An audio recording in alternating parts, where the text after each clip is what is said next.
Bonjour, je vous souhaite la bienvenue à ce café VAE. Alors nous sommes actuellement 101 invités en ligne. Alors pour cette nouvelle programmation de café VAE, nous avons décidé d'aborder une thématique spécifique chaque mois. Alors la thématique choisie pour ce mois d'avril, les certifications de l'université, donc un focus sur ces certifications. Alors, nous avons prévu environ 45 minutes d'échange, suivi de vos questions en direct via le chat en ligne. Alors, je vous invite, en fonction du déroulé du PowerPoint, de poser vos questions via le chat et nous y répondrons en fin de présentation. Le PowerPoint vous sera envoyé suite à cette présentation.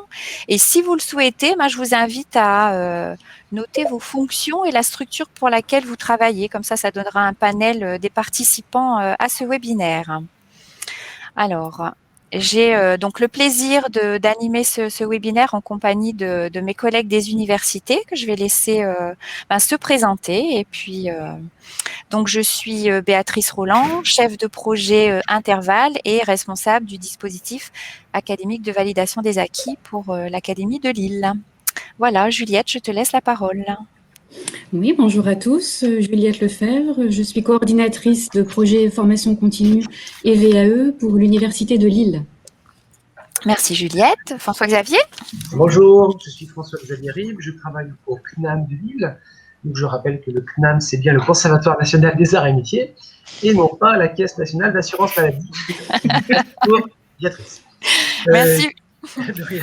Juste préciser que j'interviens pour les départements 59 et 62 concernant la VAE, et en fin de présentation, on aura les coordonnées de ma collègue qui s'occupe des autres départements dans la région. Merci François-Xavier. Natacha? Oui, bonjour, je suis Natacha Julliard, responsable formation et partenariat public pour l'Université Côte d'Opale. Merci. Céline? Oui, bonjour à tous, je suis Céline Kéan, donc conseillère VAE et conseillère en bilan de compétences à l'Université Polytechnique Hauts-de-France. Merci Céline. Et Fanny? Bonjour à tous, donc Fanny Baudelin, psychologue chargée de mission VAE et bilan de compétences pour l'Université de Picardie Jules Verne à Amiens. Très bien, merci à tous pour votre présence. Je vous souhaite de profiter de cette présentation. Alors, au programme, Interval, c'est quoi? Un zoom sur les niveaux de diplôme de l'enseignement supérieur, une présentation des domaines métiers les plus demandés en VAE, la démarche de VAE et les spécificités par structure et les modalités d'accompagnement à la VAE dans l'enseignement supérieur. Alors, Interval, c'est quoi? Je pense qu'on commence à être connu, mais je fais quand même toujours ma petite présentation. Guichet VAE unique en Hauts-de-France, qui représente donc un dispositif intercertificateur, le partenariat de 8 ministères. Les ministères qui sont engagés dans ce dispositif sont les ministères du Travail, ministère de la Transition écologique et solidaire, ministère des Solidarités et de la Santé, ministère de la Culture, ministère de l'Éducation nationale, ministère de l'Agriculture et de l'Alimentation, ministère de l'Enseignement supérieur de la Recherche et de l'Innovation, ministère des Sports. Alors, ce dispositif existe depuis 2011.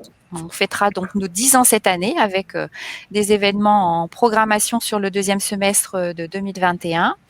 Ce dispositif représente 80 lieux d'accueil avec une équipe de professionnels de 86 conseillers VAE.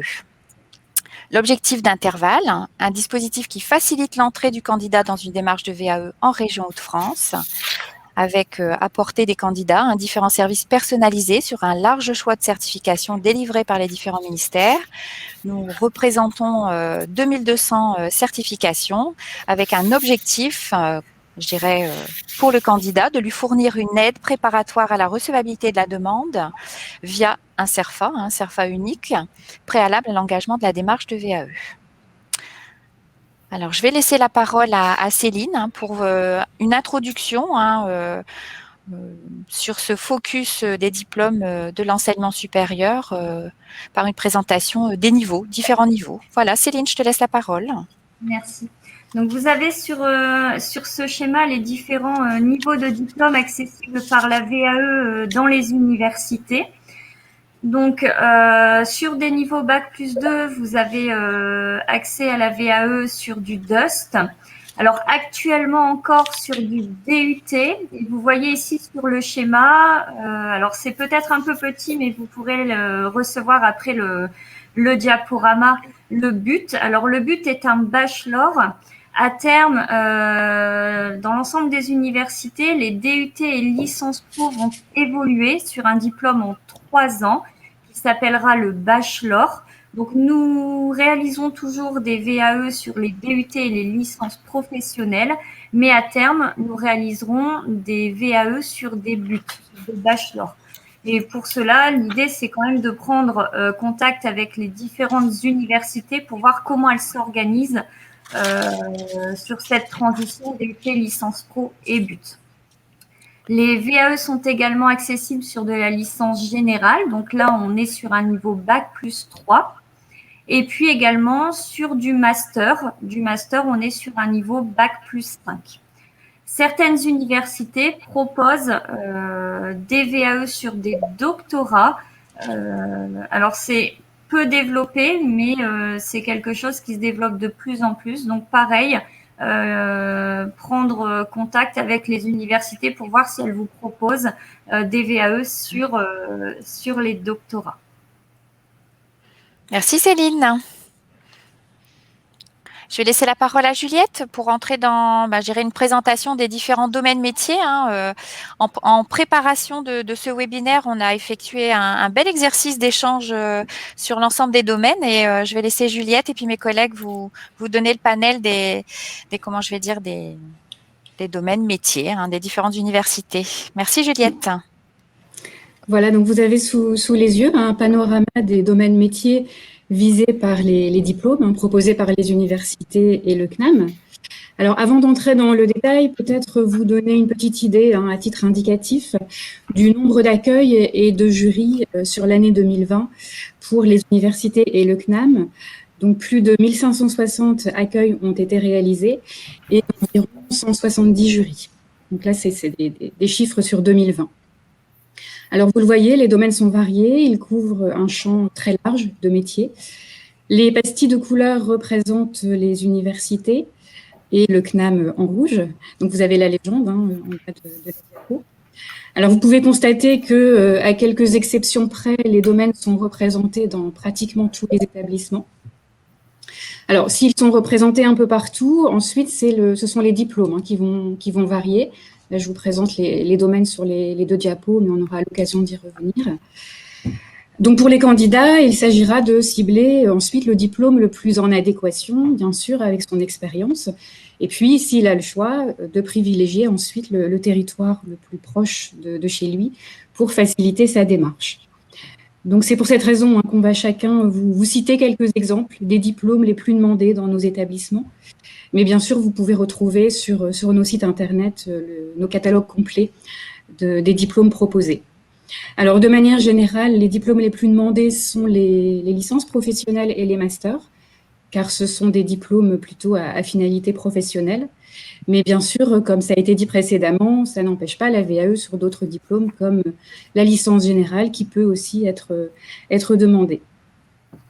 Alors, pour l'Université de Lille, les diplômes les plus demandés seront, alors, en sciences humaines et sociales, on a beaucoup de demandes sur le master sciences de l'éducation, que ce soit dans le domaine scolaire, social, la santé, la prévention, l'orientation, la formation des adultes. Beaucoup également en psychologie, en master psychologie. Dans le domaine gestion management, on a beaucoup de demandes sur la licence professionnelle assurance banque finance et sur le master management des ressources humaines. En droit, on a beaucoup de demandes sur les masters en sciences politiques. Sinon, beaucoup de demandes également en sport, que ce soit en master ou en licence. On a un partenariat également avec l'INSPE pour les masters en métiers de l'enseignement, de l'éducation et de la formation, les métiers qui mènent vers les diplômes qui mènent vers les métiers de l'enseignement. Et enfin, dans des domaines plus techniques, la licence professionnelle conception, gestion d'infrastructures et réseaux, la licence professionnelle système pluritechnique, parcours maintenance des transports guidés, et le master sciences de l'eau, parcours traitement des eaux. Ce sont vraiment les diplômes qui ressortent le plus et qui sont très demandés à l'Université de Lille. Voilà pour Lille. Merci Juliette. Je vais laisser la parole à François-Xavier. Oui, merci.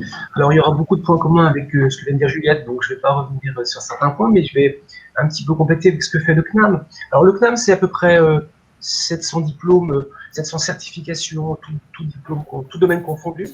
Vous retrouverez le catalogue complet de ce qu'on propose sur le site de CNAM.fr. Donc, c'est le site du CNAM national, dans l'onglet formation, et ensuite dans l'onglet accueil, vous pouvez télécharger le catalogue de nos certifications.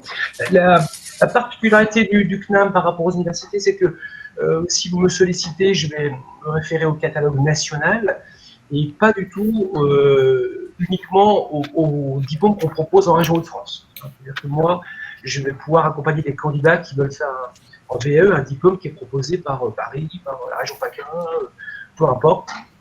C'est un petit peu la spécificité du CNAM. Donc, on est présent dans des domaines très tertiaires, également très techniques. On a beaucoup de diplômes très demandés comme ceux de Juliette. Je compléterai avec d'autres diplômes, par exemple des diplômes d'ingénieur en informatique ou dans le bâtiment, dans le BTP. Ce sont des demandes qui sont souvent formulées. On va aussi avoir des demandes dans les licences commerce, licences marketing. Voilà, ce sont des projets qui sont souvent, pour lesquels on est souvent sollicité. Merci. Merci François-Xavier. Je vais laisser la parole à Fanny pour l'Université de Picardie. Donc, nous concernant, je rejoins un peu ma collègue de l'Université de Lille. Donc, on a une demande quand même qui est assez variée. Je vais vous donner un exemple des diplômes les plus demandés actuellement, mais c'est vrai que d'une année à l'autre, on est sur des demandes quand même plutôt différentes. Donc, actuellement, on a beaucoup de demandes sur les masters dits MEF, donc qui donnent accès au métier de l'enseignement. Master régie des œuvres et montage d'exposition dans le domaine de l'art. On a des demandes fortes sur nos 2 masters en informatique, c'est-à-dire master système et réseau et master méthode informatique appliquée à la gestion en entreprise.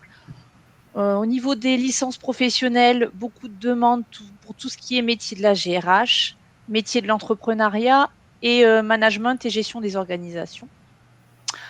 Au niveau droit, gestion, éco, on a beaucoup de demandes également sur le master monnaie, banque, finance, assurance. Également sur la licence professionnelle assistant juridique. Après, sur le côté un peu plus technique, on a eu beaucoup de demandes ces derniers temps sur le DUT HSE et sur la licence professionnelle qualité, sécurité, environnement. Enfin, on a beaucoup de demandes sur la licence STAPS, donc les métiers du sport, et sur les métiers licence sciences de l'ingénieur. Voilà actuellement les demandes que nous avons, mais c'est vrai que c'est possible que l'année prochaine, on ait des demandes assez différentes. C'est vraiment d'une année à l'autre. Merci Fanny. Alors, c'est vrai que c'était un travail compliqué, hein, je l'ai dit en introduction, mais on ne souhaitait pas vous lister le catalogue de l'ensemble des universités, mais vous donner, grâce à cet outil que nous avons créé tous ensemble, le panel en fonction des domaines, et puis après, vous pourrez rentrer, comme disait François-Xavier, sur un accès à l'offre du CNAM et puis à l'ensemble des universités. Mais je pense que c'était important quand même de donner des exemples. Hein. Merci Fanny. Je vais laisser la parole à Natacha. Oui, merci Béatrice. Donc effectivement, encore une fois, je rejoins mes collègues sur les domaines métiers qui sont les plus demandés. Nous, ce qu'on peut dire principalement, c'est qu'on a 80% de demandes qui concernent la licence professionnelle. Donc je pense que ça rejoint un petit peu l'idée de la VAE, malgré le fait qu'on soit à l'université. On est sur du professionnalisant parce qu'on est bien sur de la validation d'acquis par l'expérience. Après, on vient un petit peu sur des spécificités. Donc là, nous, on a eu des demandes sur la licence pro optique, qui est une licence pro qui sort un petit peu de l'ordinaire sur le territoire. On retrouve les licences pro ressources humaines, et comme apparemment, tous mes collègues, donc sur tous les territoires, les ressources humaines sont beaucoup demandées. On a effectivement comme les collègues, une déclinaison aussi sur les formations sur le management PME, PMI, que ce soit en licence pro ou en master. Donc là, sur des cursus un petit peu pluridisciplinaires hein, pour la reprise d'entreprise, etc., la gestion générale d'une entreprise. Et sur la deuxième page, du coup, des domaines métiers, pareil, on retrouve beaucoup sur le sport, mais ça, je pense que c'est une tendance générale sur la licence STAPS et sur toutes ces déclinaisons. Hein, le sport vis-à-vis de la médecine, voilà, il y a plein de choses du coup qui sont en train de se décliner.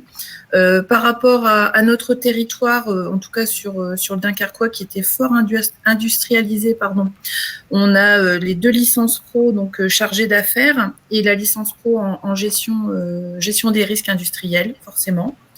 Et je terminerai avec un gros développement sur toute la filière du coup bâtiment, avec une licence pro BTP. D'ailleurs, à l'ULCO, on a rejoint récemment campus des métiers, des qualifications en bâtiment. Donc, de manière générale, on va dire qu'on suit un petit peu la tendance, j'ai envie de dire, de l'environnement économique et des demandes qui sont faites au fur et à mesure. D'accord. Merci Natacha. Je vais laisser la parole à Céline, donc, hein, pour l'Université Polytech. Université Polytechnique Hauts-de-France. Ah, Polytechnique, pardon. Oui, pas confondre avec Polytech. Important. Moi, je rejoins totalement mes collègues. On voit bien aussi une évolution des demandes en fait en fonction des années. On a plus ou moins de demandes sur certains diplômes. En tout cas, actuellement, on a beaucoup de demandes alors sur du DUST assistance juridique, notamment beaucoup de personnes qui viennent de la région parisienne. Ensuite, beaucoup de demandes également sur de la licence pro assurance banque finance. Donc voilà, ça rejoint vraiment ce qui a été dit auparavant. Des demandes également, que ce soit en licence professionnelle ou en master dans le domaine de la cyberdéfense. Au niveau des ressources humaines, pareil, beaucoup de demandes, que ce soit en licence professionnelle ou en master, sur les licences pro métier de la GRH, métier de l'entrepreneuriat, ou également le master management et administration des entreprises, qui est fort demandé. Beaucoup de demandes aussi actuellement en master gestion des territoires et développement local. Et puis, des demandes également de VAE sur des diplômes d'ingénieurs. Voilà, donc sur l'UPHF, on est vraiment une université pluridisciplinaire. Donc, on va toucher un peu tous les domaines métiers, hors santé et psycho. D'accord. Merci Céline. Je vous remercie à tous pour cette présentation. On va donc passer sur notre thématique démarche de VAE. Quel processus au niveau de l'université? Alors 5 étapes, hein, s'informer, constituer son dossier de recevabilité, son dossier de validation, s'entretenir avec le jury et le post-jury. Je vais donc laisser mes collègues vous présenter la démarche, le processus au niveau de l'université. Et pour démarrer, je laisse la parole à Céline. Merci. Donc, sur la première partie, je m'informe. Vous pouvez prendre contact directement avec les certificateurs. Donc, on accueille dans chaque université. L'idée, c'est de réaliser un entretien, de pouvoir faire le point avec la personne sur son parcours, également sur son projet, d'aller regarder un peu avec elle les différentes compétences qu'elle a pu développer, et puis de faire le lien avec le diplôme qui pourrait être accessible pour faire une VAE. Donc, on va proposer plusieurs diplômes, pas uniquement par exemple, si la personne vient à l'UPHF, on ne proposera pas uniquement des diplômes de l'UPHF, mais chez les différents certificateurs. Très bien. Je vais laisser la parole à François-Xavier pour les clarités. Je n'ai pas oublié aujourd'hui. On l'a pas oublié. Super, merci Céline. Par rapport au CNAM, alors nous, on va procéder d'une façon un petit peu différente. On va inviter vos candidats à s'inscrire sur une plateforme qui s'appelle DIVA. Vous aurez les coordonnées à la fin de la présentation. C'est une plateforme nationale où les candidats peuvent déposer un CV, écrire quelques lignes par rapport à leur projet de VAE. Suite à cette inscription, on va les inviter à une réunion d'information collective. Moi, je sais que j'en anime une tous les 15 jours, le mardi, soit à 13h, soit à 17h30, en distanciel, actuellement, forcément. Ma collègue de Picardie en anime également très régulièrement. Donc, on commence cette partie information par une réunion d'information collective, et à l'issue de la réunion, on sera en capacité de proposer un rendez-vous individuel pratiquement dans la foulée. Voilà. Merci François-Xavier. Nous passons à l'étape numéro 2, donc je laisse la parole à Natacha.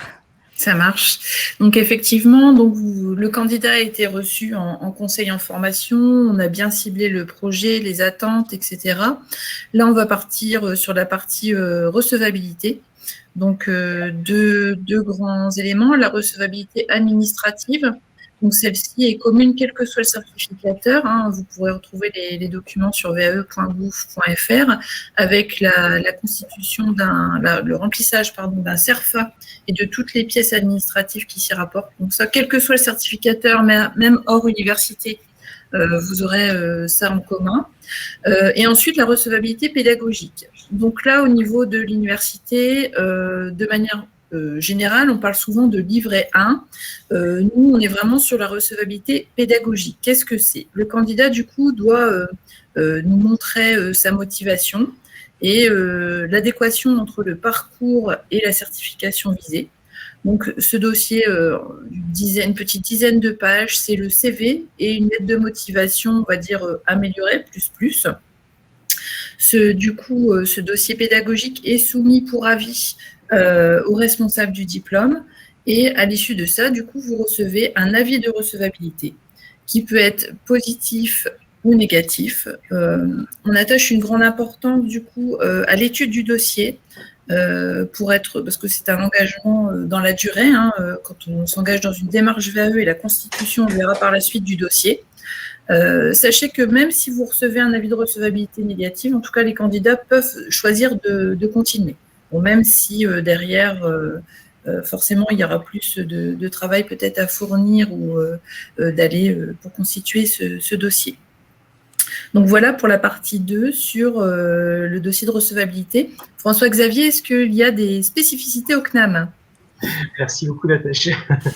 Une toute petite spécificité, c'est que nous, la recevabilité se fera de façon dématérialisée dans DIVA, le site dont je vous ai parlé tout à l'heure. C'est la seule nuance que j'apporte à ce que tu viens de dire, Natacha. Sinon, le fonctionnement est exactement le même au CNAM par rapport à ce que vous faites dans l'université. Merci à tous les deux. Je vais laisser la parole à Juliette pour le dossier de validation. Oui, merci Béatrice. Alors, le dossier de validation, qu'on appelle aussi l'étape d'accompagnement.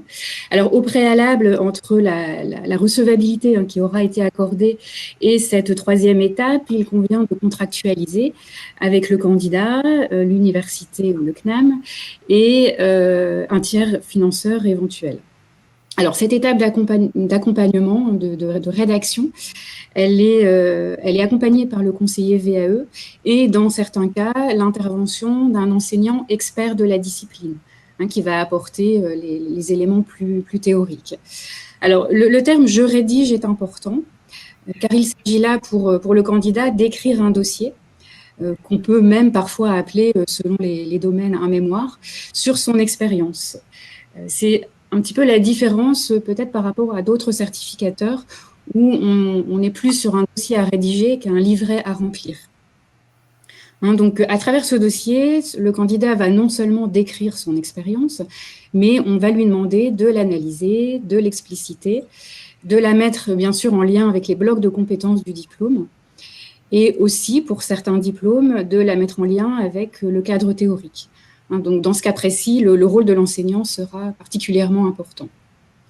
Alors, on voit bien que dans cette étape de rédaction, les attendus vont différer selon les diplômes, selon les domaines. Mais globalement, l'attendu reste un dossier très rédactionnel, avec analyse de l'expérience, preuves professionnelles, parfois bibliographie, lecture proposée au candidat, mais toujours en partant bien de son expérience sur le terrain.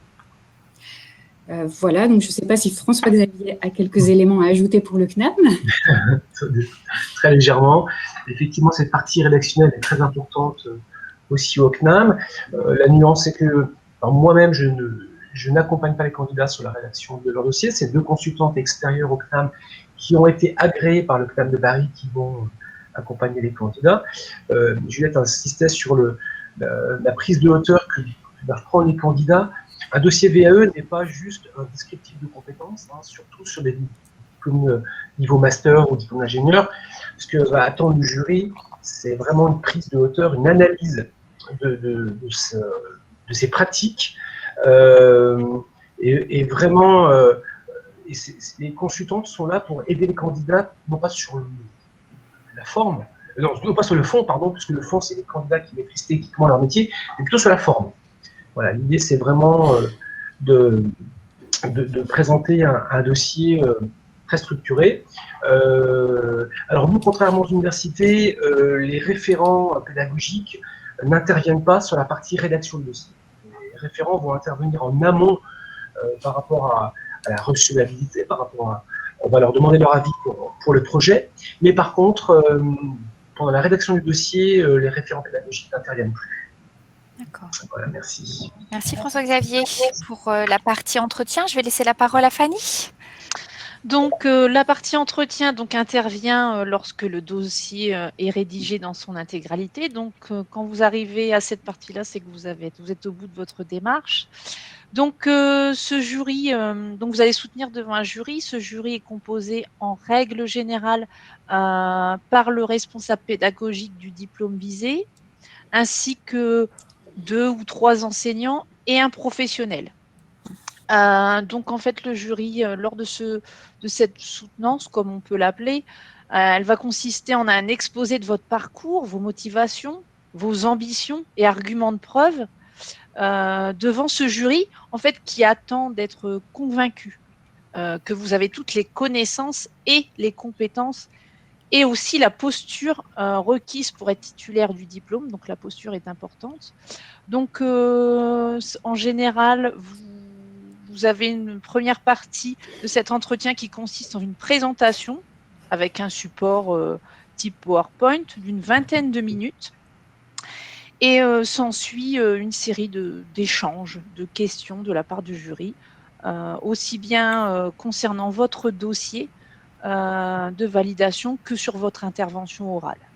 Donc, à l'issue de ce jury, une délibération a lieu pour statuer de la décision qui peut soit être une validation totale du diplôme, une validation nulle, mais c'est très très à la marge, c'est quand même extrêmement rare au regard de tout le travail qui a été mené en amont, ou ça peut également être une validation partielle.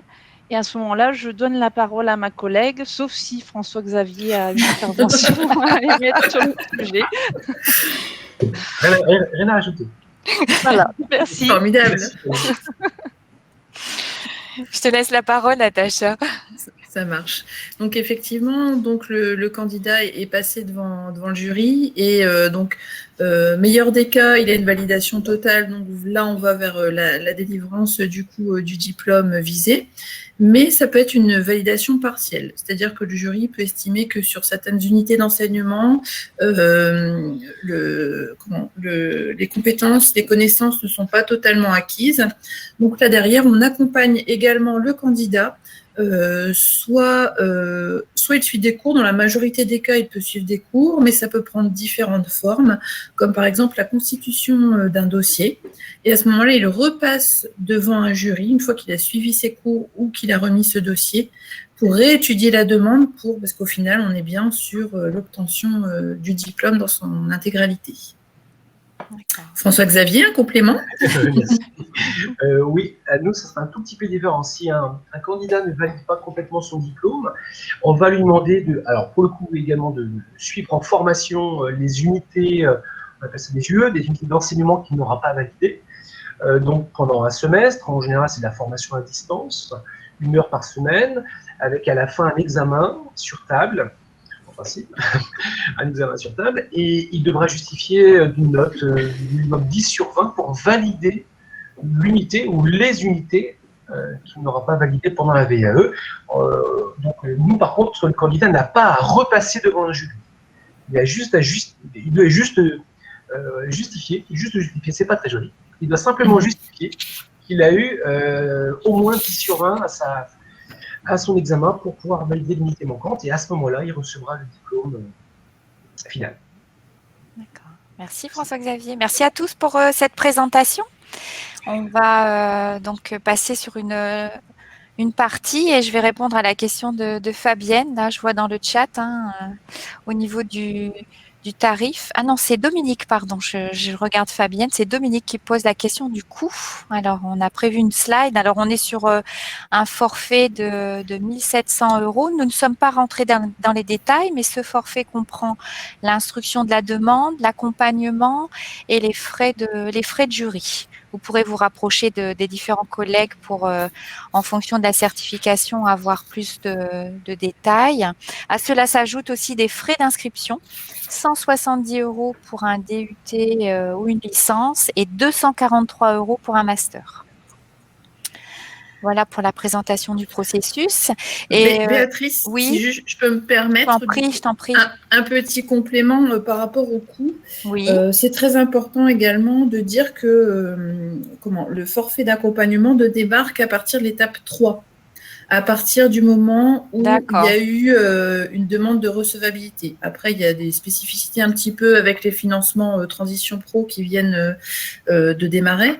Mais jusque-là, quand on est juste dans la phase de conseil, de dépôt de dossier de recevabilité, la démarche est totalement gratuite. Donc, je pense que c'est important également. Tu as raison, Natacha. Contrairement à d'autres ministères. Je comprends le message.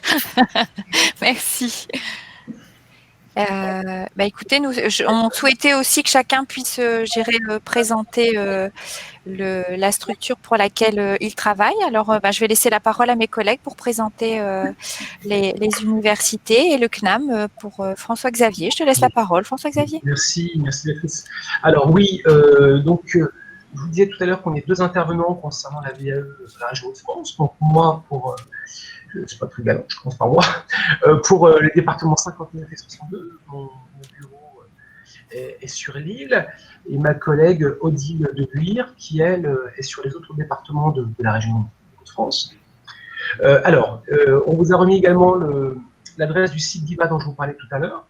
Alors en fait, il y a peut-être 2 informations à vous donner. Donc si vous-même en tant que conseiller, vous êtes en difficulté par rapport à un candidat, n'hésitez surtout pas à nous solliciter en direct, Odile et moi, sur nos adresses mail. On prendra évidemment contact avec vous très rapidement pour répondre à vos questions. Et DIVA, c'est plus pour vos candidats, pour qu'ils puissent s'inscrire. C'est une plateforme nationale d'inscription et de suivi de dossier VAE. Donc, c'est vraiment très bien fait. Ils remplissent une fiche contact. Différents renseignements sur leur parcours, leur diplôme, ce qu'ils visent peut-être aussi comme diplôme en VAE. S'ils ne sont pas très au clair, c'est pas grave, c'est pas bloquant, ils peuvent tout à fait valider leur fiche contact et ensuite on revient vers eux très rapidement. Merci. Merci François-Xavier. Je vais laisser la parole à Juliette. Oui, merci Béatrice. Alors l'Université de Lille, qui est née, comme vous le savez, de la fusion de l'Université Lille 1, Lille 2 et Lille 3 en 2018. Donc vous avez 3 lieux d'accueil. Le campus droit et santé sur Lille, le campus cité scientifique, donc ex-Lille 1 pour les domaines sciences et technologies, cité scientifique à Villeneuve-d'Ascq, et le campus Pont-de-Bois, ex-Lille 3, sur les domaines sciences humaines et sociales, arts, lettres et langues, au Pont-de-Bois à Villeneuve-d'Ascq. Donc ça, ce sont les lieux d'accueil. Vous avez des chargés d'accueil et des conseillères sur ces 3 lieux. Mais une adresse mail unique, une adresse de contact unique, vae-univ-lille.fr, avec des chargés d'accueil qui orientent ensuite vers les conseillères les plus spécialisées dans les domaines visés. Donc vraiment, le premier point de contact, c'est cette adresse VAE. Très bien, merci Juliette. Je vais laisser la parole à Fanny. Donc sur l'université de Picardie Jules Verne, donc il y a un seul point d'accueil sur Amiens. donc rue Frédéric Petit, donc où je suis basée avec ma collègue chargée d'accueil et gestionnaire administrative. Donc, nous prenons en charge les dossiers VAE de tout le territoire Somme, Aisne et Oise, des IUT de l'IAE et de tous les UFR de l'Université de Picardie Jules Verne. Nous avons une adresse mail unique, donc vae-bc@u-picardie.fr. Donc nous sommes toutes les deux destinataires du mail. Ma collègue se chargera de donner la première information aux candidats et moi, dans un deuxième temps, j'effectue le conseil via cette adresse mail à communiquer à vos candidats. Très bien, merci Fanny. Je vais laisser la parole à Céline. Alors pour l'UPHF, nous avons 5 sites avec leur formation, 2 sur Valenciennes, 1 sur Cambrai, 1 sur Maubeuge et 1 sur Wallers-Sarambert, mais un seul lieu d'accueil et une seule adresse. Donc avec ma collègue Christine Vendôme, nous répondons à l'alias vae@uphf.fr et lorsque nous pourrons de nouveau recevoir au bureau, nos bureaux sont sur le campus du Mont-Oui. Très bien, merci Céline. Et Natacha? Donc effectivement, pour l'Université du Littoral Côte d'Opale, le service VAE est basé du coup sur le site de Calais. Vous pouvez écrire directement sur l'adresse dédiée vae@unif-littoral.fr, qui est gérée du coup par l'assistante pédagogique en charge de la VAE, Madame Sylvie Lecoq. Mais nous avons également des sites sur Calais, Dunkerque et Saint-Omer. Très bien, merci Natacha. Bah, écoutez, je vous remercie à tous pour cette présentation. Je vais revenir sur Interval, vous inciter à vous connecter naturellement sur le site Interval pour retrouver l'ensemble des lieux et les coordonnées de nos collègues. Vous invitez et vos candidats à poser des questions via le formulaire en ligne, contact@interval-vae.fr. Aussi, utiliser la ligne directe pour un renseignement. Susan Vallard, donc l'assistante de projet, répondra à vos demandes au 03 62 59 52 44.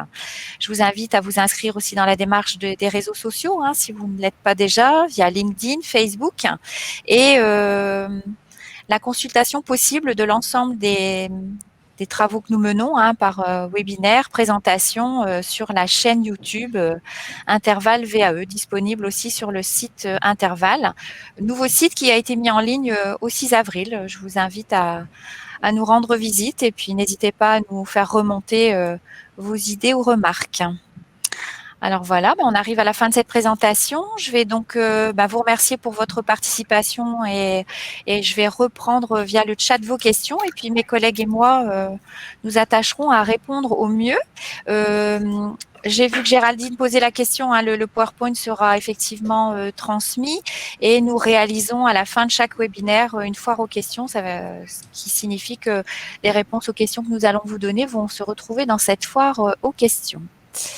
Alors, la première question, on était sur Fabienne. À quelle date précisément va-t-il y avoir le changement des licences pro et DUT en bachelor? Comment est-ce que cela va s'organiser?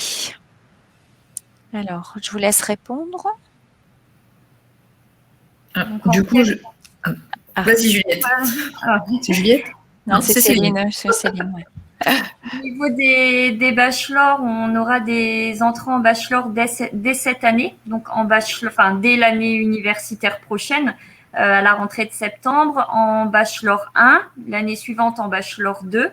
Ce qui fait en tout cas pour l'UPHF, et je pense que dans les autres universités, je laisserai mes collègues dire comment ça va se passer, mais en tout cas chez nous, on a une entrée en bachelor 1 et bachelor 2. Les licences professionnelles existeront toujours à la rentrée prochaine, le temps que les étudiants soient formés en bachelor 1 et bachelor 2 pour aller en bachelor 3. Attention, le bachelor 1 et le bachelor 2 ne sont pas un DUT et le bachelor 3, une licence professionnelle. Il y a une organisation différente des enseignements sur les 3 années. Donc, c'est vraiment spécifique. C'est un diplôme à part entière. D'accord. Merci Céline. Les collègues complétés en fonction de leurs universités. Sur l'université de Lille, pardon. Vas-y. Sur Lille, c'est la même chose. J'ai pas grand-chose à ajouter. Effectivement, première promo entrante sur 2021-2022. Après, pour la VAE, en tout cas à Lille, la question n'a pas encore été discutée ni tranchée. Dès l'instant où le diplôme est accrédité, de toute façon, il va être éligible à la VAE. Donc, je pense qu'on pourra raisonnablement envisager des VAE d'ici 1 ou 2 ans. Alors, concernant Amiens, là, pour le moment, ce qui a été acté, c'est qu'au niveau des DUT, donc on ne peut plus faire une demande de DUT en VAE. Et concernant le bachelor, les demandes de bachelor en VAE ne seront envisageables qu'en 2024, donc à l'issue des 3 années de formation qui auront déjà écoulé. Par contre, au niveau des licences professionnelles, on continue, elles sont toujours envisageables en VAE. Là, pendant encore plusieurs années. Donc, pour le moment, au niveau d'Amiens, on ne peut plus demander le DUT ni encore le BUT, uniquement à partir de la licence professionnelle. Merci Fanny. Vous souhaitiez compléter, Natacha et François-Xavier? Non, pas pour le...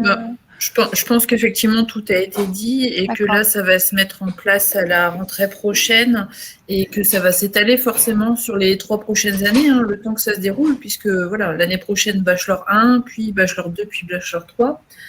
Sachant que nous, on a eu confirmation, parce que là, j'ai déjà eu des demandes de VAE pour des licences pro pour l'année prochaine. Et on accompagne encore sur les licences pro. Ça a été confirmé. Merci Natacha. Je continue donc dans les questions. Alors Anne, un candidat peut valider par exemple une licence RH, soit par le biais du CNAM ou l'université. Quelle est la différence? Le contenu du diplôme, c'est pareil. Même entre nous, entre universités, je pense qu'on a un peu tous nos spécificités. Donc de bien aller voir sur nos, je pense, différents sites les contenus de formation. Par rapport à certaines spécialités, je pense. Oui, c'est ça. En fait, la RH, ça va être la mention. Après, on a des parcours, des options avec effectivement des spécificités. Donc, il faut vraiment étudier le diplôme le plus finement possible pour être le plus en lien avec l'expérience du candidat. Donc, on propose tous des mentions RH, mais derrière, les parcours et les options vont être différents. D'accord. François-Xavier, tu voulais compléter? Non, c'est exactement ça. Il faut vraiment rentrer dans les référentiels de formation. Et pas rester sur le titre, mais vraiment rentrer dans le détail. Et on va se rendre compte qu'il y a des spécificités. Nous, par exemple, il y a de la paye dedans, je ne sais pas chez vous s'il y en a. Ça peut être une spécificité, par exemple, parmi d'autres. D'accord, merci. Alors, Laurent, le candidat est-il reçu en entretien visio pour faire cet examen de certification? Alors, à mon avis, c'est pour l'entretien de l'information et le choix de la certification. Oui. Oui, sur de la visio pour tout le monde ou du téléphone? Oui, visio. Ouais. Alors là, c'est vrai qu'on est dans un contexte un petit peu particulier et on n'a pas forcément la main sur les modalités. On dépend un peu de ce que décide la rectrice ou de ce que décident un petit peu les politiques. Ouais. C'est vrai qu'on est dans une période un peu complexe, différente.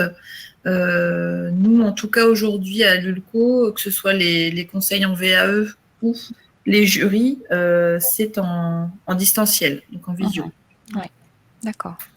Très bien, merci. Alors Juliette, quel est le délai entre l'inscription sur Diva et la proposition de rendez-vous en ligne? C'est pour moi, ça. Ouais. La Diva, c'est toi, François-Xavier. Hein. Oui, c'est parce que c'est Juliette qui pose la question. Maximum 15 jours. Maximum 15 jours. Oui, puisque si quelqu'un s'inscrit après ma réunion du mardi, par exemple, quelqu'un qui s'inscrirait sur le mercredi, il faudra attendre 15 jours. Je fais une réunion tous les 15 jours d'information générale. Donc, maximum 15 jours, mais pas pour moi. Très bien. Merci François-Xavier. Alors, Stéphanie, alors comment je trouve le certificateur? Alors Stéphanie, le certificateur, à mon avis, c'est pour le choix de la certification. Par rapport, je pense, au domaine métier, est-ce que quelqu'un peut répondre ou je fais une réponse générale? Concrètement, comment je trouve le certificateur? Oui, c'est pas évident. Je pense que c'est à nous d'aider son candidat. Oui.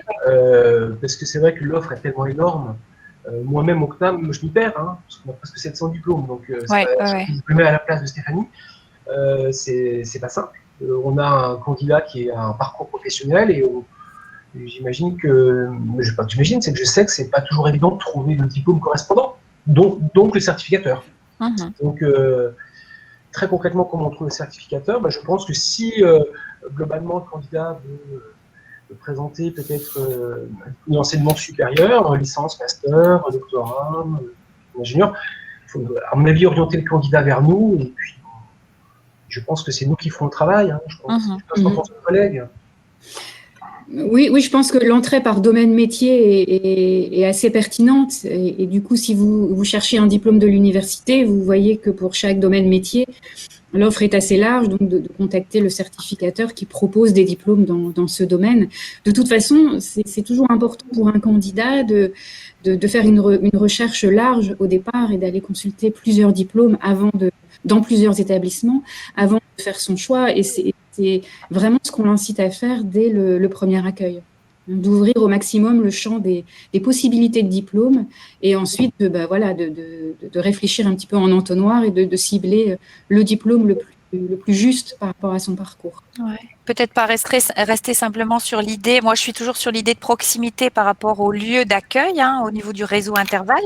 Ne pas rester sur cette logique-là. Et après, je vais aussi préciser que vous êtes formé en intercertificateur. Hein. Grâce au réseau, on anime des formations professionnalisantes pour l'ensemble des acteurs. Ça fait que si vous orientez un candidat ou si le candidat s'oriente vers une université ou le CNAM et qu'au final, on pense que ça n'est pas la bonne orientation, automatiquement, on va lui proposer une nouvelle orientation qui correspondra vraiment, à l'expérience du candidat. Enfin, je pense que c'est la dynamique du réseau de toute façon. Hein. L'objectif, c'est que la personne puisse valider au mieux son diplôme. Hein. Après, c'est au choix du candidat. Si elle choisit une certification et qu'elle n'obtiendra peut-être pas totalement cette certification, mais qu'il y a un autre projet, enfin, je pense que c'est vraiment un projet global, hein, la validation des acquis. Hein. Mais vous avez des professionnels aguerris qui vont recevoir les candidats. Je pense que par rapport au choix, comme disaient mes collègues, il faut voir large et puis après, on joue l'entonnoir. Alors, moi également, ce que je voudrais ajouter, c'est que, en tout cas, pour le dépôt du dossier de recevabilité, moi, j'ai des fois des candidats qui hésitent entre deux parcours, en fait, où ils ont un doute. Il faut savoir que vous pouvez déposer des dossiers de recevabilité dans deux universités différentes ou chez deux certificateurs différents. J'ai plus en tête exactement les chiffres. Peut-être jusque 5, il me semble. Mais bon, après, c'est pas pertinent, c'est ce que je dis au candidat non plus de s'étaler et de vouloir aller déposer partout. Mais du coup, ça permet de déposer un dossier de recevabilité. Ça n'engage pas, CV, lettre de motivation, un dossier d'une petite dizaine de pages, pour derrière avoir un avis de recevabilité et faire son choix entre deux certificateurs. Par contre, ce que j'ajoute, c'est que par exemple, je sais n'importe quoi, un DUT GEA qui existerait à Lille et à l'ULCO, pour un même diplôme, on ne peut pas déposer deux demandes dans deux universités. Mais sur des mentions ou des diplômes différents, il n'y a pas de restriction. D'accord. Merci Natacha pour ces précisions. Dominique posait une question par rapport au financement. Je pense qu'on a dû répondre à sa question. Fabienne, qu'est-ce que vous entendez exactement par la posture devant le jury ? Alors, je pense que je vais répondre parce que c'est moi qui ai mis cette idée. Donc, en fait, c'est-à-dire que,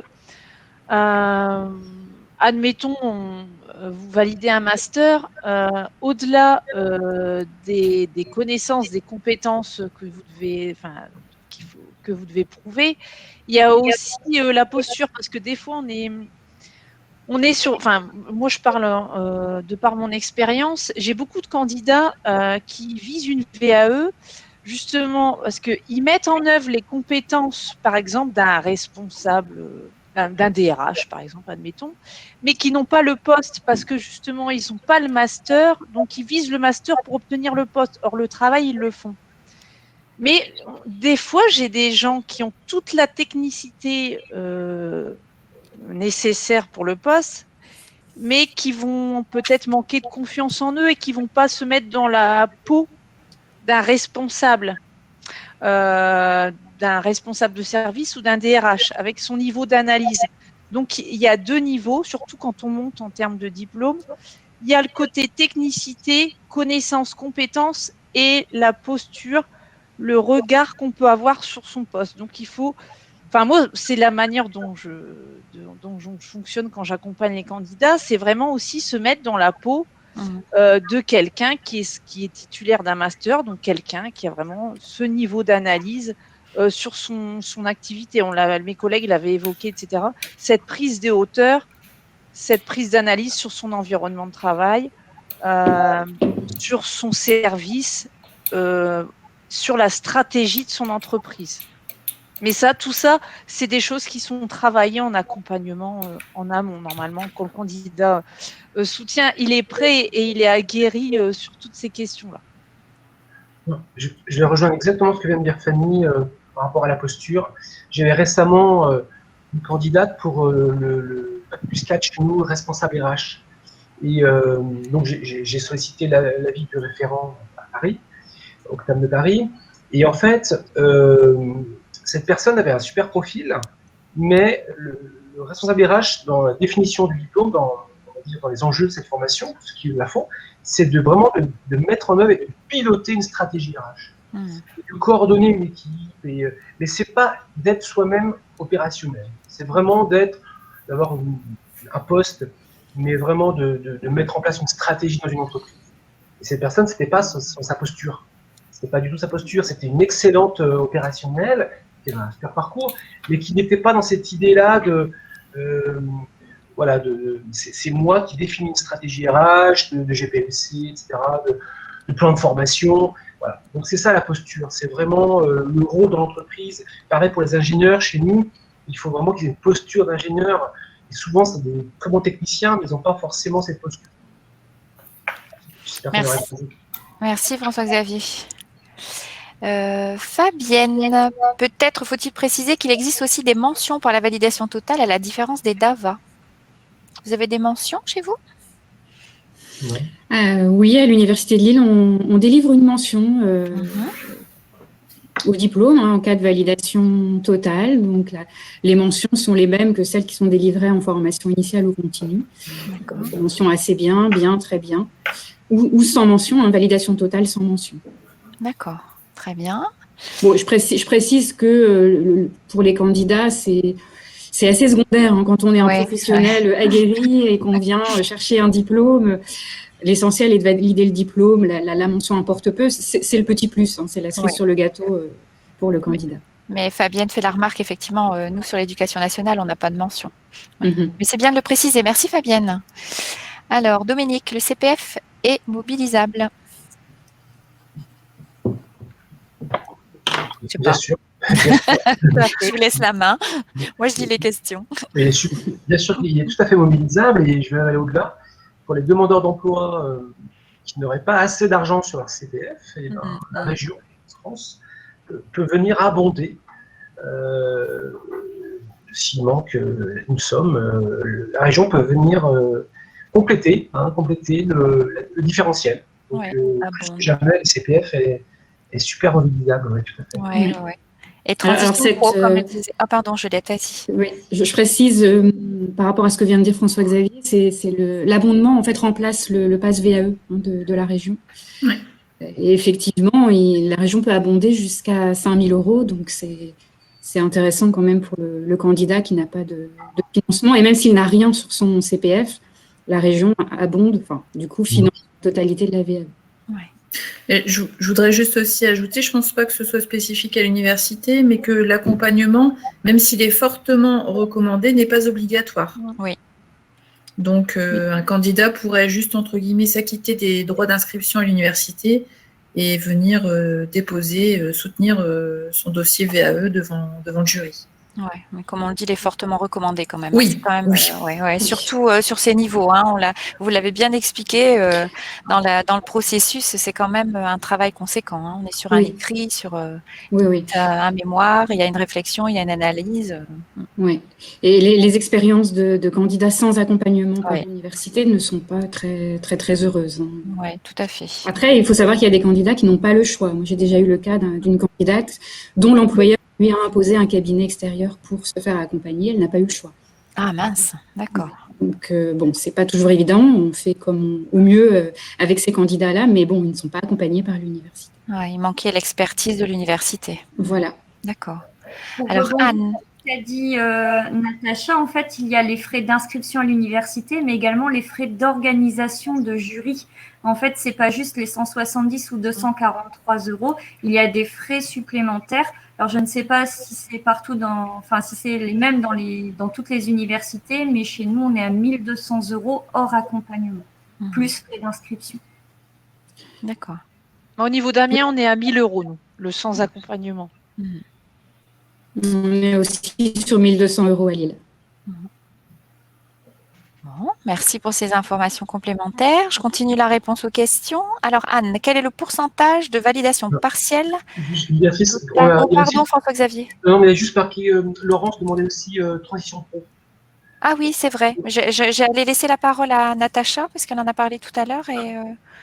Oui, bien sûr, transition pro. Alors, sur Transition Pro, effectivement, il y a des dépôts de dossiers, tout est dématérialisé, tout est en ligne.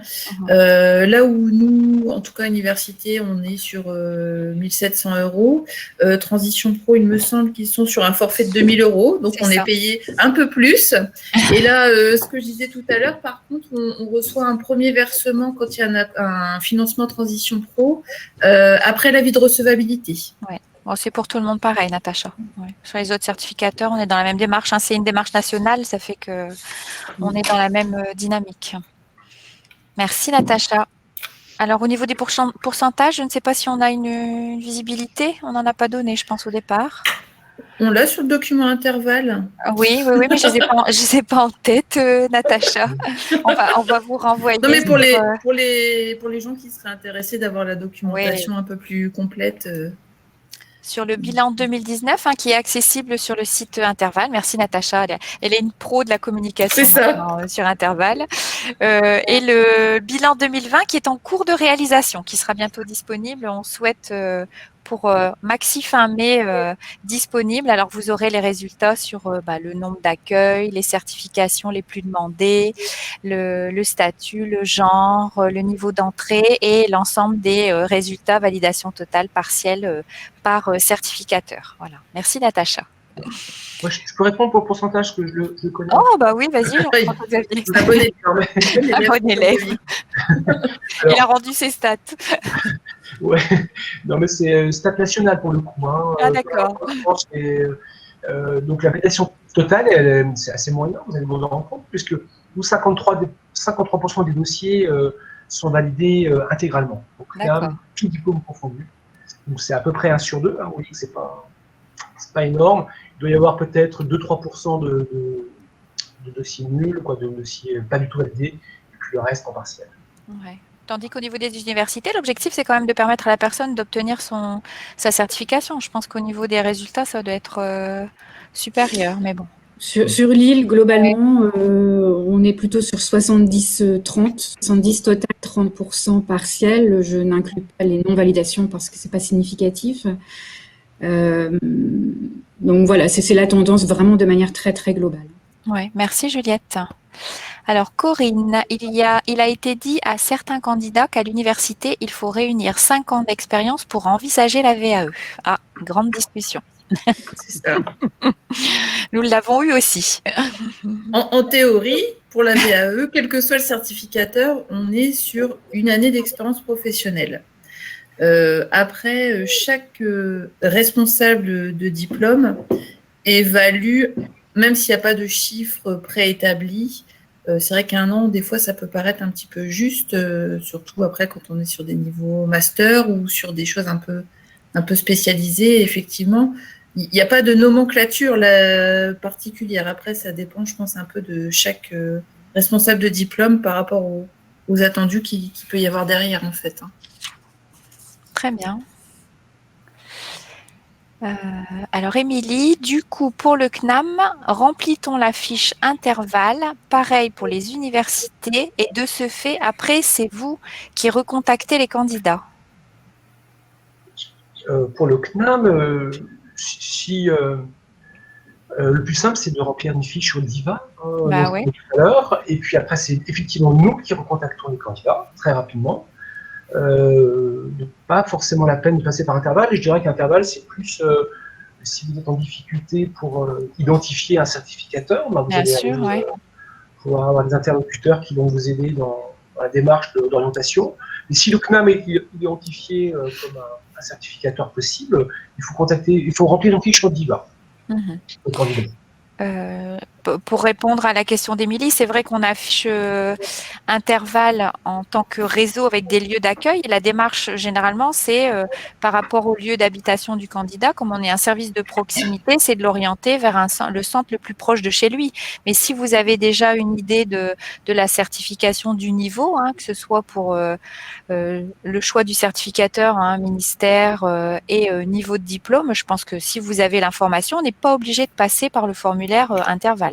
C'est vraiment comme le disait François-Xavier, si vous avez besoin d'une information générale, vous remplissez le formulaire et Suzon répondra à vos attentes et vous orientera. Mais si vous avez déjà une visibilité, n'hésitez pas à contacter, je dirais, le collaborateur en direct. Alors, le support va-t-il être transmis? Oui, bien sûr, Géraldine. Peut-on obtenir le mail de l'UPJV Amiens, s'il vous plaît? Ça y est, je l'ai mis dans le Dans le commentaire. chat. D'accord, merci Fanny. Pour l'accompagnement compris dans le coût de 1 700 € indiqué, est-ce l'accompagnement de l'université concernée ou un accompagnement par un consultant externe? Non, là, c'est l'accompagnement de l'université. De l'université. Alors oui, avec le bémol pour François-Xavier, voilà. puisque tu travailles avec des collègues. Oui, on travaille avec deux collègues, mais en fait, c'est le CNAM qui conventionne, c'est le CNAM qui fait toutes les démarches administratives. Donc, c'est le coût, quel que soit le. Voilà. C'est pas parce que c'est des consultants extérieurs au CNAM. Alors, ce sont des consultantes qui ont été agréées par le CNAM. Hein, voilà, c'est ça, oui. Ça n'a rien à voir avec nous. Donc, elles ne sont pas des collègues, ce ne sont pas des salariés du CNAM chez nous, mais elles ont été agréées par le CNAM, donc elles travaillent pour nous, en fait. Et, elles sont habilitées. Voilà, c'est ça, elles sont habilitées. Ouais. Très bien, merci François-Xavier. Est-ce que lors de la recevabilité, cet examen tient compte des spécificités des diplômes en lien avec son expérience? C'est le but? Oui, c'est le but. Oui, c'est le but. Oui, oui. L'idée de vous recevoir en entretien, hein, c'est vraiment de faire le lien entre j'ai une expérience et on choisira donc le diplôme en fonction, enfin, des spécificités quelque part de votre expérience, mais en lien avec la spécificité du diplôme. C'est ce que je disais tout à l'heure, hein, le choix n'est pas simple, mais comme on parlait de l'entonnoir tout à l'heure, c'est peut-être de s'ouvrir sur l'ensemble des possibles et puis être accompagné pour le choix de la certification en lien avec effectivement le niveau, l'expérience, mais aussi peut-être le projet professionnel. Les références. Pardon, Juliette. On peut presque retourner la question dans l'autre sens. C'est plutôt l'examen de recevabilité va tenir compte plutôt des spécificités de l'expérience du candidat pour les mettre en lien avec le diplôme. Parce qu'un diplôme forme des étudiants de manière générale et après les étudiants vont acquérir leurs spécificités sur le terrain. Là, un candidat VAE, c'est l'inverse. Il va arriver avec toutes ces spécificités de son terrain professionnel. Et c'est important que dans le cadre de la VAE, on tienne bien compte des spécificités de l'expérience professionnelle pour évaluer si les blocs de compétences du diplôme sont bien acquis.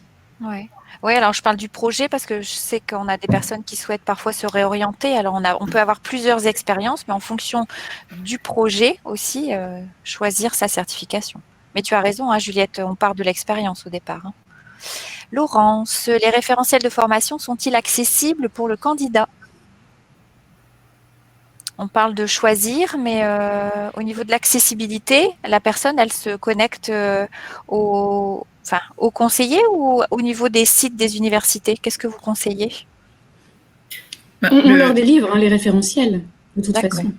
Là, c'est plus le travail en amont pour aller se renseigner, effectivement, d'aller naviguer sur les différents sites Internet. Je sais que nous, pour l'ULCO, je pense que c'est pareil pour les autres universités et le CNAM. On a nos plaquettes de formation avec les composantes de chaque diplôme, avec les unités d'enseignement et le volume horaire correspondant. D'accord. Tout est accessible. Hein. Oui, ouais, ouais, et en même temps, je lis la question de Stéphanie juste dessous. Si un candidat envisage une VAE, quelle est sa première étape? Un point information conseil VAE. Alors, la première étape, effectivement, c'est toujours ce choix. Alors, avec la consultation des différents sites, avec la possibilité de rencontrer un conseiller. La personne, elle peut avoir enfin, vous me contredirez si je dis des bêtises, mais elle peut prendre rendez-vous sur l'ULCO, elle peut prendre rendez-vous à Lille, elle peut prendre rendez-vous à Amiens, ça peu importe. Le tout, c'est qu'elle avance dans son projet. Alors, un point info conseil. Les points info conseil n'existent plus comme les points relais conseil. On a donc le réseau Interval qui a pris le relais au niveau de la compétence VAE au niveau de la région. Pour moi, dans l'idéal, c'est d'orienter le candidat vers un lieu d'accueil au niveau du réseau Interval, puisque là, on est sur un réseau intercertificateur et il y aura une réorientation vers le certificateur le plus adéquat de répondre à la demande du candidat. Alors, Fanny a mis son mail. Merci Juliette pour ta réponse. À quel moment a lieu le passage devant le jury VAE? Quand le dossier est prêt. Ouais, je pense que c'est peut-être par rapport à des dates précises. Alors pour vous, à l'université, est-ce qu'on a des dates précises? Tout à fait. Alors, concernant Amiens, pardon, en fait, nous, on a 2 sessions de jury par an qui sont toujours les mêmes. On a des soutenances qui ont lieu sur le mois de janvier ou ce qu'on appelle la session d'été, donc entre juin et septembre. Tous les ans, c'est sur les mêmes périodes. Et pour les autres collègues? Sur l'UPHF, on a 3 jurys sur une année universitaire, donc un en novembre, un en mars et un en juillet. Sur Lille, on a une session de jury, on passe le candidat en jury quand il est prêt. Et quand plusieurs candidats sur le même diplôme sont à peu près dans la même temporalité, on les regroupe évidemment, mais sinon non, on est au fil de l'eau, cas par cas. À l'ULCO, on est sur 4 jurys par an. On demande de rendre le dossier un mois avant. Et en général, au début du parcours, on se fait un petit rétro-planning avec le candidat pour voir sur quel jury, même si voilà, c'est à titre indicatif, mais ça permet aussi de se faire un rétro-planning, comme je l'indiquais, pour la constitution du dossier. Merci. Et nous, alors au CNAM, on a trois jurys par an. On peut déposer un dossier en avril, en septembre ou en décembre. Et le jury, c'est environ entre 1 et 2 mois après, s'il y a des dépôts. Je précise que c'est des jurys à Paris.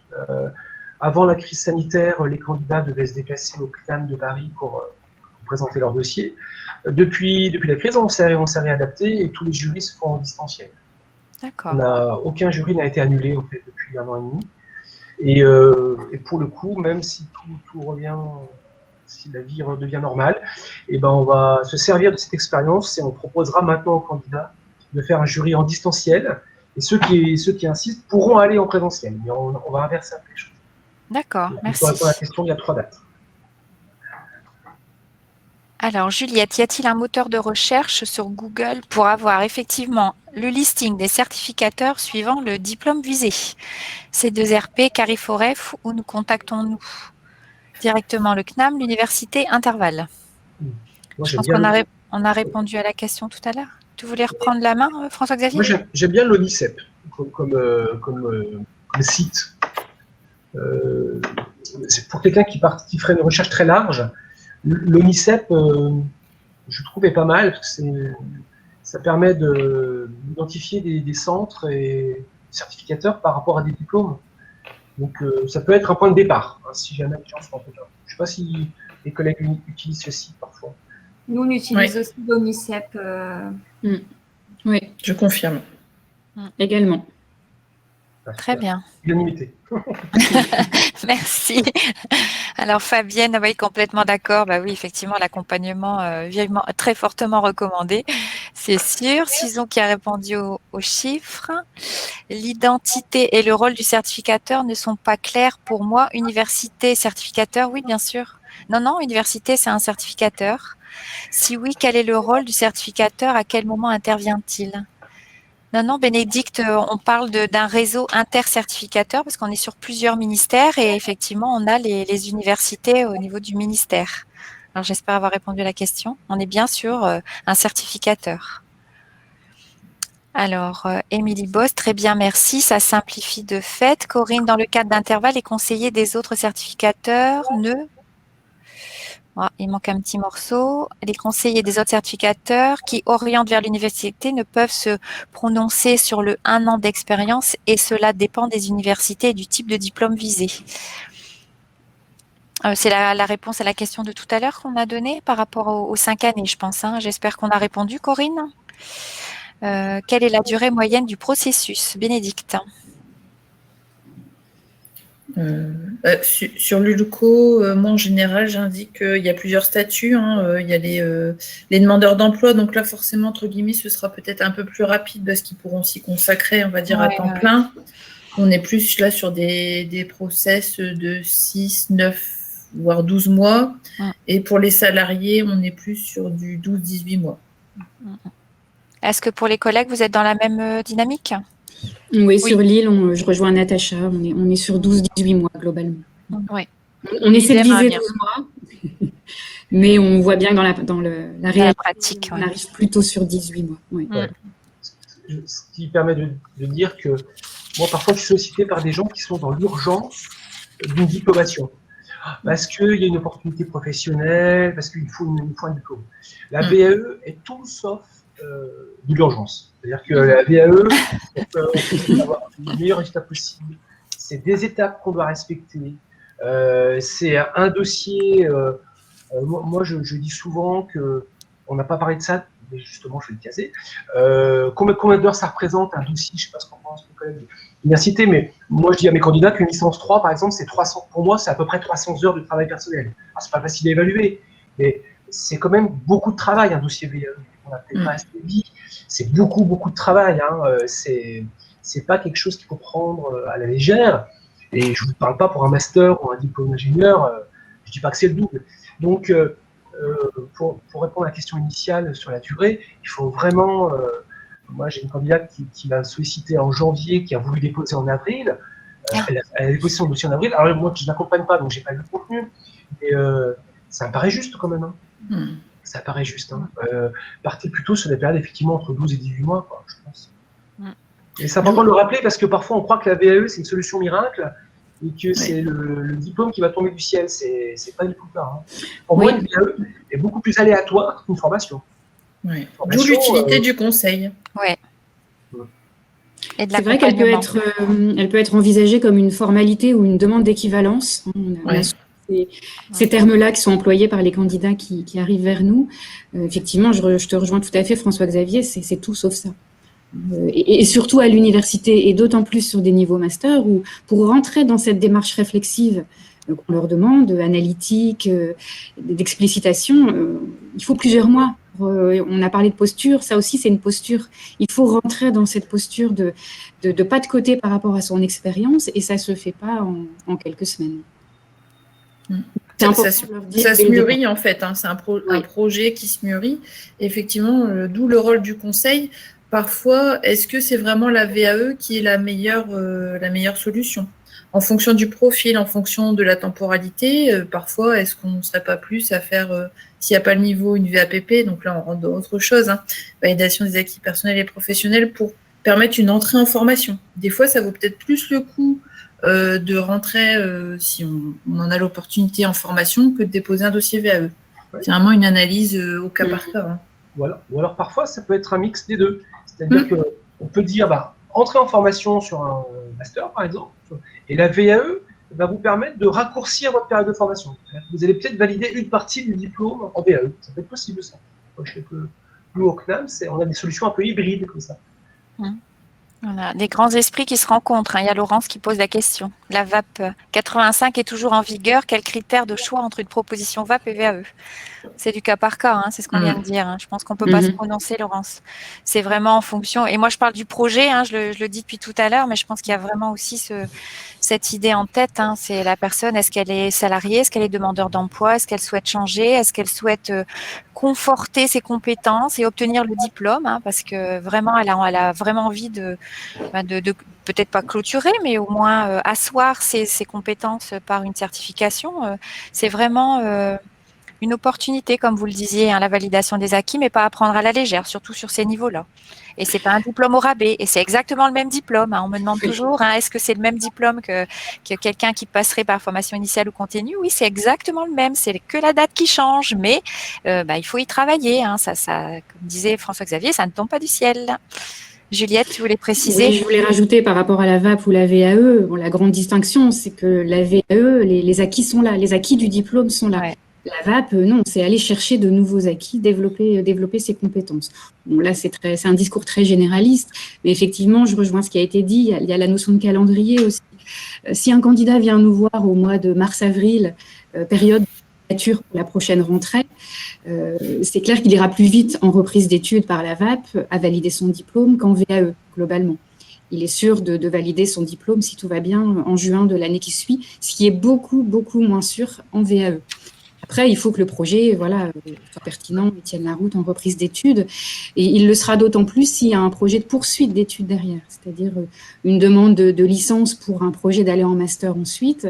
C'est vrai que d'aller en licence 3, ce sera plus pertinent parce que ça permet à la personne de se remettre dans un travail universitaire, de faciliter ensuite l'entrée en master. Donc, encore une fois, c'est vraiment du cas par cas. Ça demande un entretien approfondi avec la personne. Je vais juste rappeler la VAP, la différence essentielle avec la VAE, c'est que la VAP, c'est une passerelle. Hein. Je vais vous donner peut-être un exemple pour que les gens comprennent bien. Je prends mon exemple personnel. Moi, j'ai fait un master chez vous à l'Université de Lille en ingénierie de formation. J'avais un bac plus 2 à l'origine. Donc, moi, je suis allé à l'université pour une licence 3. En me disant, j'ai un bac plus 2, je vais intégrer une licence 3. Et le référent à l'époque m'avait dit, non, pourquoi vous ne faites pas une VAP? Donc, la VAP, c'est votre expérience professionnelle qui vient compenser le fait que vous n'avez pas le diplôme d'accès. Donc moi, normalement, pour intégrer un master, il me fallait licence 3, je n'avais pas licence 3, c'est mon expérience qui est venue compenser. En revanche, une VAP ne délivre pas de diplôme, ça vous donne juste un accès, une passerelle, ça vous donne un accès à une formation de niveau supérieur. Si tout le monde est d'accord avec ça? Tout à fait. Oui, tout à fait. C'est un accès dérogatoire sans avoir le prérequis. Mais ça ne délivre pas effectivement le prérequis. C'est ça. Très bien. Et Laurent nous pose une dernière question. Le temps accordé pour l'accompagnement du candidat? Ça change, ça c'est différent. On s'adapte? C'est variable. On s'adapte. Ouais. On a un forfait, mais après c'est variable. On s'adapte. Ouais. On s'adapte et on va s'adapter aux financeurs aussi. Hein. Il y a encore des financeurs qui sont sur 20, 24 heures, donc on va s'adapter pour rentrer dans les clous. Vraiment, on va rester peut-être sur le cas par cas. Hein. On est sur un choix de certification, un déroulé de parcours, un projet personnel, et puis le financement, de fait, sera aussi adapté en fonction du parcours. Voilà. Bon, je pense que nous avons fait le tour des questions. Est-ce que vous souhaitez encore préciser quelque chose? Est-ce qu'on a tout dit? Je pense, par rapport à notre déroulé. Je vais vous remercier tous pour votre participation à cet événement. Je remercie aussi les participants. Je vous invite à consulter le site internet, vous inscrire dans les prochains événements. Le prochain café VAE du mois de mai fera un focus sur la diversité des dossiers de validation en intercertificateur. Là, on aura d'autres ministères avec nous et on vous présentera les différents dossiers de validation.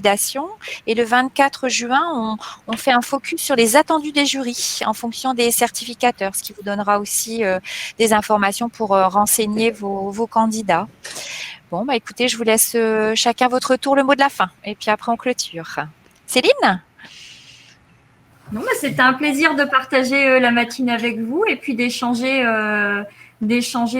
sur toutes ces informations. Alors, on voit même si on a des petites spécificités, on a tendance quand même à travailler plus ou moins de la même façon. Et puis, ce qui est vraiment intéressant avec le réseau, c'est l'échange et puis de pouvoir aussi proposer les certifications les plus adaptées aux candidats que l'on accueille. Voilà. Merci Céline. Fanny ? On a bien vu donc de par cette matinée que n'importe où vous pourrez vous présenter, vous aurez l'information qu'il vous faut, donc n'hésitez pas à nous solliciter, même si on n'a pas le diplôme, qui vous convient, vous serez orienté sur le bon certificateur. Donc, n'hésitez pas à nous contacter. On est tous formés pour accueillir les candidats au mieux. Et je vous remercie de votre attention. Merci Fanny. Juliette? Oui, bah écoutez, j'ai pas grand-chose à ajouter. Votre participation et puis surtout n'hésitez pas à nous contacter parce qu'effectivement, comme on le disait, c'est un peu la jungle, même pour nous en intra-établissement. Donc surtout contactez-nous et on vous conseillera et on accueillera vos candidats sans problème. Merci. Natacha? Oui, alors merci à tous, merci également aux participants parce que je trouve qu'ils ont été actifs et qu'ils ont été pertinents à aller nous chercher sur les questions. L'idée effectivement de ce café VAE où on s'était rassemblés, c'était de montrer un petit peu quelle était la spécificité de la VAE à l'université. J'espère qu'on a bien pu renseigner tous les participants. Effectivement, après on se tient à disposition pour les compléments d'infos ou les conseils en VAE. D'accord, merci. Puis on va terminer avec notre diva. J'ai pas dit la Caisse nationale d'assurance maladie. Hein. C'est vrai, c'est gentil. Oui, un grand merci à tout le monde. Voilà, il y a beaucoup. Il faut savoir qu'en VAE, c'est un gros travail d'information à notre niveau, à tous. Donc on est vraiment là pour donner des informations à différents niveaux. Et puis après, évidemment, une partie des candidats vont s'orienter peut-être vers un autre projet, rentrer en formation. D'autres, moi, il m'arrive effectivement que je sois sollicité et que j'oriente vers mes collègues de l'université parce que le diplôme que je propose ne correspond pas très bien ou pas assez bien. Donc, peu importe, en tout cas, nous, notre travail, c'est de faire un travail d'analyse par rapport au profil du candidat. Et puis, si on a un diplôme qui correspond bien, on va lui proposer. Sinon, on orientera sur un ministère d'Interval. Donc, c'est vraiment le but du réseau Interval aussi. Très bien. Écoutez, je vais vous remercier tous. Je vous invite effectivement à toujours proposer ce parcours VAE et je vous souhaite des VAE réussis et surtout dans ce contexte, prenez encore bien soin de vous et puis au plaisir de vous retrouver au prochain Café VAE. Donc, je vais regarder la date, le 20 mai, jeudi 20 mai, 9h30. À très bientôt. Bonne journée. Au revoir. Merci Au beaucoup. revoir. Au Merci, revoir. au revoir. Au revoir.